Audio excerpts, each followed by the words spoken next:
안녕하십니까. 미스터리의 미국 주식 도전하기 미도리입니다. 자, 오늘은 구독자님께서 요청을 갖다가 주신 QQQ와 QLD, TQQQ에 대해서 리먼부터 수익률 비교를 좀 부탁드립니다. 이런 요청이 있으셨는데, 요것과 비슷한 요청들이 그동안에 굉장히 많았습니다. QQQ와 QLD, TQQQ의 수익률 비교, 어떤 것이 최적의 레버리지인가, 이런 부분부터 시작해왔고, TQQQ와 TQQQ, QQQ, QLD를 어떤 비율로 섞어야 되나. 즉, 저 세 가지를 보시게 되면은, 1배, 2배, 3배짜리죠. 근데 저거를 적정한 비율로 섞게 되면은, 자, 1.5배라던가, 2.5배 같은 이런 비율도 나올 수가 있겠죠. 이거를 섞게 되면은.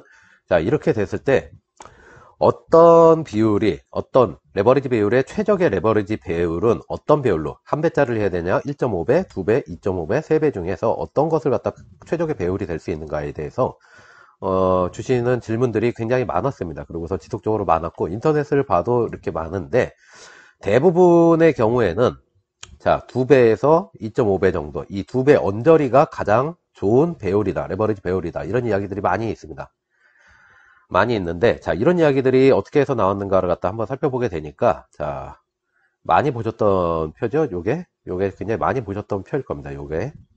그래서 자, 이 표 때문에 이런 이야기들이 나왔었던 것인데, 이 표는 그러면 어디서 나오게 된 것인가를 보게 되면은, 더블 디트 누메릭이라고 하는 이 사이트가 있습니다. 여기에서 이렇게 논문처럼 하면서 실렸던, 자, 이 내용을 갖다가 토대로 해서 어떤 공식을 통해서 최적의 레버리지 비율을 들어갔다가 쭉 해서 과거의 데이터를 가지고 구해보니까, 대체적으로 2배 언저리 근처에서 최적의 레버리지 비율이 형성되는 것을 알 수가 있었다. 자,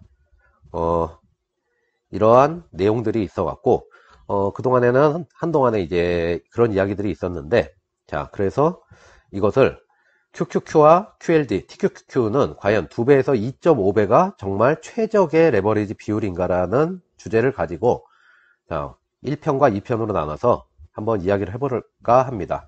오늘 같은 경우는 1편으로 해서 이 QQQ, QLD, TQQQ를 거치식으로 투자했을 때, 과연 최적의 레버리지 비율은 몇 배가 나오는지에 대해서 한번 백테스팅을 해보려고 합니다.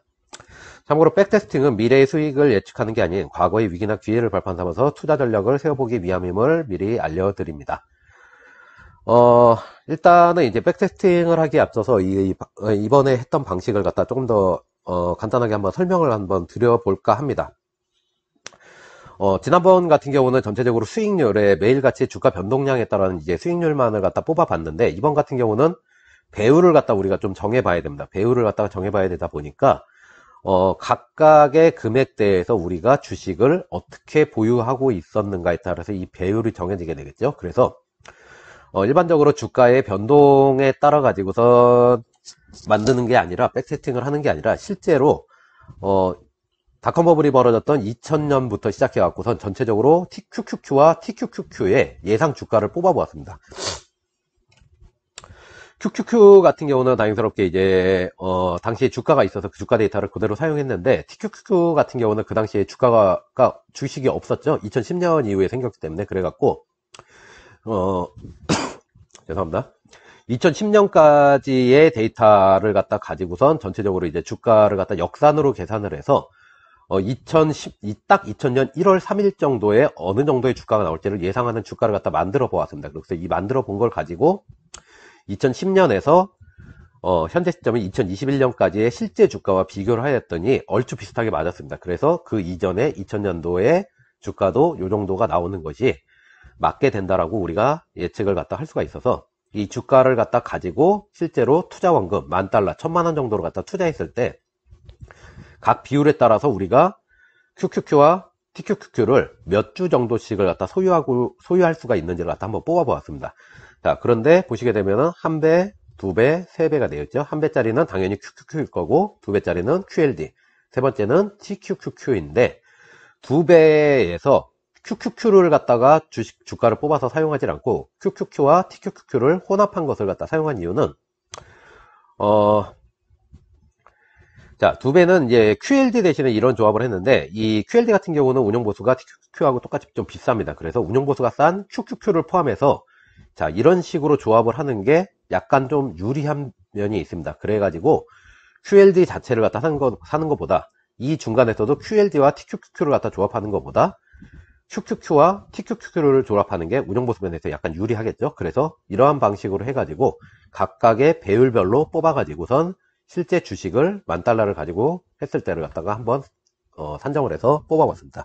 자, 이 부분 같은 경우는 우리가 투자원금을 현재는 $10,000로 해두었는데, 만약에 여기에를 자 $20,000로 고치시게 되면은 전체적으로 자 주식의 보유 개수들이 전체적으로 싹 바뀌는 것을 아실 수가 있습니다. 그래서 이 녹색으로 연두색 부분으로 해둔 부분이 있는데, 이 부분에다가 금액을 갖다가 입력을 하면은 우리가 전체적인 주식 변화를 갖다가 살펴볼 수가 있습니다. 그래서 전체적으로 했고, 자, 첫 번째로 하게 되는 거는 닷컴 버블 시기고, 그 다음은 닷컴 이후 횡보 시기에 매수했을 때, 그 다음에 리먼 고점, 13년 테이퍼링 선언 때, 그 다음에 15년 금리 인상, 19년 금리 인하 때를 갖다가 백테스팅을 했습니다. 그래서 이 탭을 통해서 보시면 될 것 같고, 첫 번째는 이제 닷컴 버블 시기인데 거치식 투자입니다. 거치식 투자이기 때문에 우리가 처음에 2000년 1월 3일 날 보유하게 된 $10,000를 이용해서 보유하게 된 이 주식의 숫자는 우리가 끝까지 진행을 한다라고 해도 주식의 숫자는 변하지가 않습니다. 한번 사둔 그 주식이 그대로 진행이 되는 것이겠죠. 그래서 이 주식의 수를 통해 가지고 우리가 옆으로 이동을 해보면은 배율별로 우리의 평가 금액을 갖다가 그대로 나오게 됩니다. 평가 금액이 그대로 산출이 되게 되고, 자, 좀 더 옆으로 이동을 해보면은 그 평가 금액에 따른 실제 수익률도 그대로 나오게 됩니다. 그래서 이 수익률을 갖다 기초로 해가지고, 자, 어떻게 변화가 되는지를 갖다가, 그 다음에 최적의 레버리지 비율은 닷컴 버블 시기 최고점에서 우리가 매수를 했을 때 거치식으로 투자를 하게 되면은 몇 배의 레버리지가 가장 최적의 레버리지가 되는지를 한번 살펴보도록 하겠습니다. 자, 지난번 백테스팅, 초장기 백테스팅에서 한번 살펴보셨던 것 같이, 굉장히 많이 하락을 하죠. 쭉쭉쭉 하락을 합니다. 그래서 이 부분 같은 경우는 쭉 이제 건너뛰어서 보여드릴 것이고, 자, 쭉 건너뛰어서 한번 보여드리겠습니다. 얘를 일일이 이거는 다 보실 필요가 없고, 자, 쭉 건너서 보여드리면은, 자, 어느 정도 진행되게 되면은, 자, 한 배짜리부터 이제 회복이 서서히 되는 것을 아실 수가 있습니다. 그래서 한 배짜리가 여기 2014년에 복구가 됐죠. 자, 복구가 되고 쭉 더 내려가게 되면은, 자, 이제 두 배짜리도 복구가 되고, 자, 1.5배, 여기가 몇 배죠? 1.5배 복구되죠. 그리고 조금 더 내려가게 되면은, 자, 여기가 1.75배가 복구가 됩니다. 그래서 계속 내려가게 되면은, 자, 두 배짜리도 복구가 되고 2.25배도 복구가 됩니다. 그래서 우리가 결론을 갖다 한번 딱 보게 되면은, 자, 여기는 2020년에 2.5배짜리가 복구가 되었죠. 자, 2019년쯤에는 2배, 2020년에 들어서면서는 2.25배가 복구가 됩니다. 그래서 쭉 내려가게 되면은, 자, 2.25배에서 복구가 끝납니다. 끝난 상태에서 우리가 쭉 오게 됩니다. 그래서 보시게 되면은, 자, 2.5배까지는 그래도 아슬아슬하게 7.95 해가지고 원금 회복까지는 됐지만 2.75배와 3배짜리 부분은 우리가 지난번에 초단기 백테스팅을 했을 때 보신 것처럼 아직까지는 회복이 안 됐습니다. 얘들이 회복이 완전히 안 되는 거냐? 아닙니다. 시간이 좀 더 지나면 이 거치식 투자이 같은 경우도 회복이 순서대로 완료가 됩니다. 완료가 되지만은 기간 자체는 훨씬 더 길게 된 거죠. 그래서 우리가 이거를 갖다 표로 보시게 되면은, 자, 이 빨간색 부분이 한 배짜리, 이 연두색 부분이 2배짜리, 그 다음에 노란색 부분이 3배짜리로 되어 있는데, 3배짜리는 자, 전고가를 회복을 갖다 우리가 매수가를 갖다 회복을 갖다가 못한 상태인데, 자, 한 배짜리는 회복이 되어 있죠. 자, 우리가 이걸 통해서 알 수 있는 거는 닷컴 버블 같은 시기 최고점에 우리가 매수를 했을 때는, 자, 한 배짜리가 항상 크고 2배짜리보다 크고 해서 3배짜리가 가장 낮다. 즉 2배가 최적이 아닌 이 상황에서는, 자, 이쪽 근처가 가장 최적의 레버리지고, 그 다음이, 자, 이쪽 근처 3배짜리는 최적이 아닌 최악의 레버리지 비율이라는 것을 우리가 확인을 해볼 수가 있습니다. 자, 일단 첫 번째, 닷컴 버블 시기에서도 2배짜리에서 2.5배. 자, 여기가 최적의 레버리지는 아닌 걸로 나왔죠. 자, 그러면은, 우리가 다음으로 닷컴 버블 이후에 길게 횡보를 하던 시기가 있었습니다. 자, 2002년부터 2002년 4월부터죠. 그래서 이 시기에 하락은 어느 정도 했지만은 길게 횡보를 하던 시기입니다. 길게, 자, 떨어진 상태에서 길게 횡보를 하던 시기인데, 자, 이 시기에 매수를 했다면은 어떻게 됐을까를 갖다가 우리가 한번 살펴보게 되면은, 얘 같은 경우도 우리가 빠르게 결론으로 바로 내려가 보도록 하겠습니다. 일일이 이거를 살펴보게 되면은 너무 많은 시간을 갖다 버리게 되죠. 그래서 쭉 내려오게 되면은, 자, 한 배짜리는 어떻게 됐죠?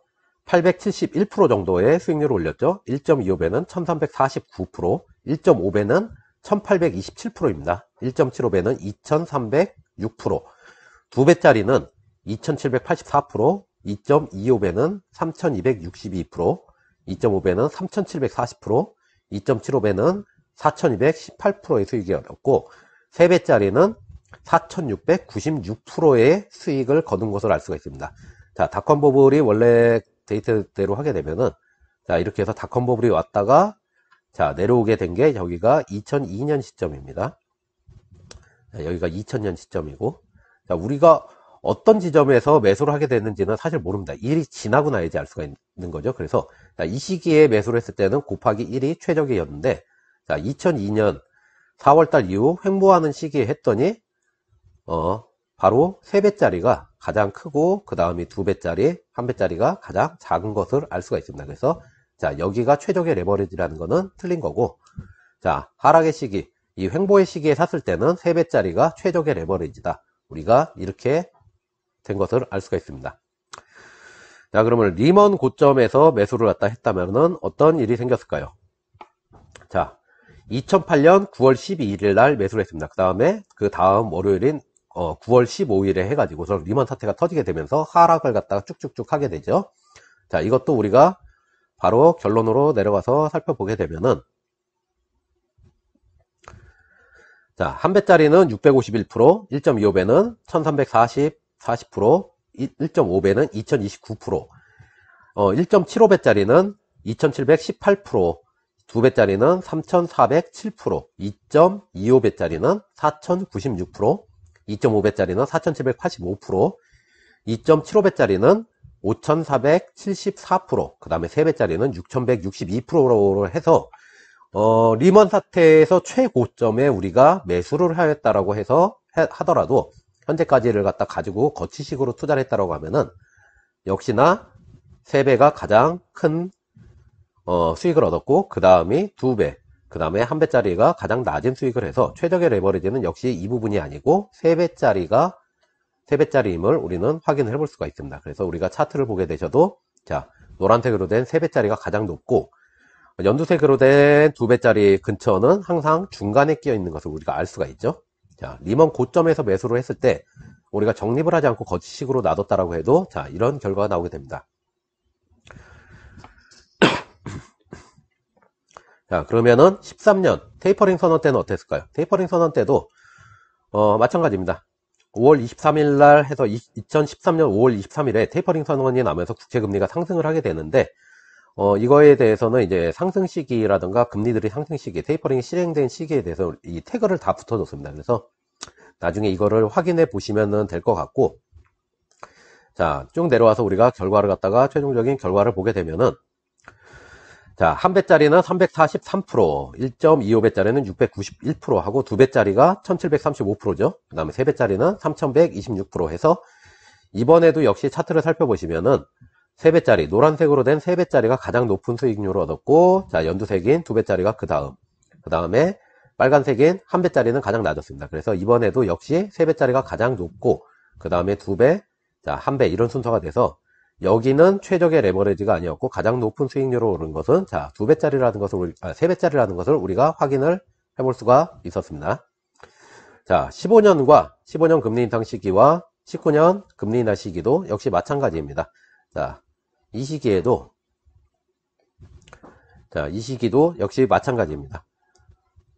보시면 아시겠지만 한 배짜리는 217%, 자, 2배짜리는 700%, 3배짜리는 1183%의 수익률이 났죠. 자, 차트를 보시게 되면 역시 노란색인 3배짜리가 가장 높게 있고, 연두색인 2배, 빨간색인 1배짜리가, 자, 순서대로 나오는 것을 알 수가 있습니다. 자, 19년 금리 인하 때도 역시 마찬가지의 상황이 벌어지게 됩니다. 자, 이렇게 보시게 되면은 우리가 닷컴버블 시기 때를 갖다가 제외를 하면은, 자, 닷컴버블 시기입니다. 닷컴버블 시기 때를 제외하면은 모든 시기에 있어서 3배짜리가 가장 높은 수익률을 갖다 얻고, 심지어 다 컨버블 때는 한 배짜리가 가장 높습니다. 2배에서 언저리 근처에 있는 애들은 최적의 수익률인 적이 단 한 번도 없었죠. 자, 그런데 왜 2배에서 2.5배가 최적의 레버리지 비율이라고 하는 이런 이야기가 있었을까요? 보시게 되면은 아까 보셨던 이런 것 때문인데, 자, 여기서 S&P 500과 나스닥 100에 대한 부분에 대한 것을 갖다 우리가 크게 확대를 해서 보면은, S&P 500 같은 경우는 3배짜리와 2배. 자, 요 사이에 어딘가고, 나스닥 같은 경우는 2배가 가장 높게 나오고, 3배가 그 다음으로 좀 낮습니다. 그래서 요 근처 어딘가쯤이 최적의 레버리지라는 이야기들이 나오게 된 것입니다. 근데 우리가 살펴본 게 있죠. S&P 500 같은 건 1950년에서 2009년, 나스닥 같은 건 1971년에서 2009년까지의 데이터를 갖다 사용한 것입니다. 이게 자, 표준이 되는 기간에 약간 문제가 있습니다. 표준이 되는 기간이 보시게 되면 나스닥 같은 경우가 1971년부터 2009년인데, 자, 이 시기 나스닥과 S&P 500의 연평균 수익률은 비슷합니다. 근데 드로다운이 나스닥이 훨씬 더 크던 시기입니다. 왜? 오일 쇼크와 닷컴 버블이라는 게 이 시기에 껴 있습니다. 그래서 오일 쇼크와 닷컴 버블이 어떤 것인가 살펴보게 되면은 대부분 나스닥이 이때 생겼습니다. 이때 생겼는데 생기자마자 자, 이렇게까지 내려오죠.